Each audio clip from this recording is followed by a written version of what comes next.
ಸಮರ್ಪಕ ನಿರ್ವಹಣೆ ಇಲ್ಲದೆ ಶಿಥಿಲಗೊಂಡ ಕಾರಣಕ್ಕೆ ಕಳೆದ ಕೆಲ ವರ್ಷಗಳ ಹಿಂದೆ ಬಾಗಿಲು ಮುಚ್ಚಿದ್ದ ಸಾಗರ ಮತ್ಸ್ಯಾಲಯ ಕಟ್ಟಡ ಇದೀಗ ಕುಡುಕರ ಪಾಲಿನ ಸ್ವರ್ಗವಾಗಿದೆ. ಕಟ್ಟಡದಲ್ಲಿ ಎಲ್ಲೆಂದರಲ್ಲಿ ಮದ್ಯದ ಬಾಟಲಿ, ಸಿಗರೇಟಿನ ತುಂಡುಗಳೇ ತುಂಬಿಕೊಂಡಿದ್ದು, ಇಲ್ಲಿರುವ ಬೆಲೆ ಬಾಳುವ ವಸ್ತುಗಳು, ಸಾಮಗ್ರಿಗಳು ತುಕ್ಕು ಹಿಡಿಯುತ್ತಿದ್ದರೂ ಕೇಳುವವರೇ ಇಲ್ಲದಂತಾಗಿದೆ. ಕಾರವಾರದಲ್ಲಿ ಕಡಲ ತೀರದುದ್ದಕ್ಕೂ ಸಿಗುವ ಪ್ರವಾಸಿ ತಾಣಗಳು ಒಂದಕ್ಕಿಂತ ಒಂದು ಭಿನ್ನವಾಗಿದೆ. ಇದೇ ಕಾರಣಕ್ಕೆ ನಿತ್ಯವೂ ಪ್ರವಾಸಿಗರ ದಂಡೆ ಹರಿದು ಬರುತ್ತದೆ.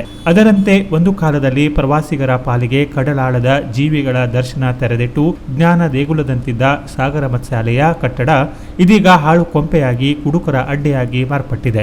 ಪ್ರವಾಸೋದ್ಯಮ ಇಲಾಖೆಯಿಂದ 2013ರಲ್ಲಿ ಪುನರ್ ನವೀಕರಣಗೊಳಿಸಿದ್ದ ಕಟ್ಟಡ 5-6 ವರ್ಷಗಳಲ್ಲಿಯೇ ಶಿಥಿಲಗೊಂಡು ಕೋವಿಡ್ ಬಳಿಕ ಶಾಶ್ವತವಾಗಿ ಬಾಗಿಲು ಮುಚ್ಚಿದೆ. ಇದರಿಂದ ಸಾಗರ ಮತ್ಸ್ಯಾಲಯ ಕಟ್ಟಡ ಸುತ್ತ ಗಿಡಗಂಟಿಗಳು ಬೆಳೆದು ಪಾಳು ಬಿದ್ದಿದೆ. ಕಟ್ಟಡದಲ್ಲಿ ಅಕ್ವೇರಿಯಂ ವಸ್ತುಗಳು ಚಿಲ್ಲಾಪಿಲ್ಲಿಯಾಗಿ ಬಿದ್ದಿವೆ. ಅಲ್ಲದೆ ಅದೆಷ್ಟೋ ಬೆಲೆ ಬಾಳುವ ವಸ್ತುಗಳು ಕಟ್ಟಡದ ಒಳಗೆ ತುಕ್ಕು ಹಿಡಿಯುತ್ತಿದ್ದು, ಉಪಯೋಗಕ್ಕೆ ಬರುವಂತಿದ್ರೂ ಅದೆಷ್ಟೋ ವಸ್ತುಗಳು ಬೀಗ ಹಾಕಿದ ಕಟ್ಟಡದಲ್ಲಿ ಧೂಳು ಹಿಡಿಯುವಂತಾಗಿದೆ. Canara plus news, Karwar.